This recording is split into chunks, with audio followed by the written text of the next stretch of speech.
All right, Tab, the second week of training for you, how's it been going? And anything specific that has been a focus this week after last week?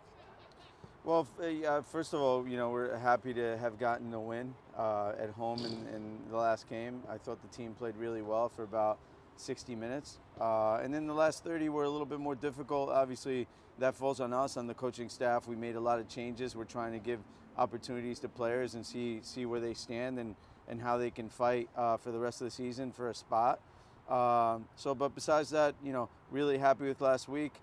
This week training's been a little different. Obviously, we face a team that can potentially play 5 across the back, so we have to prepare for that. But I think the players are excited. They know they've been turning this around, and yeah, so I think we're going to be ready to go. Coming in the situation you have a little late into the season, it'd be easy to write off this year and just start thinking about next year. Clearly, that's not your plan. What's a goal for the rest of the season, you think, for these guys, and what are you looking to get out of this final stretch of games?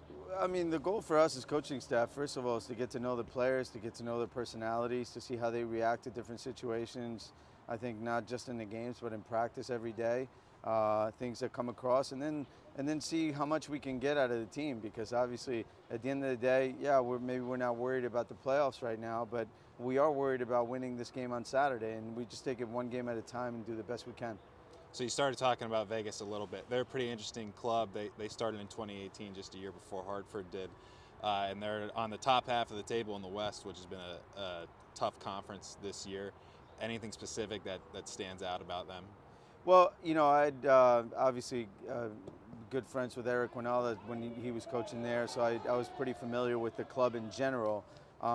I think now it's different now that they have an association with LAFC. They've been sort of an up and down club this year. They started a very strong season.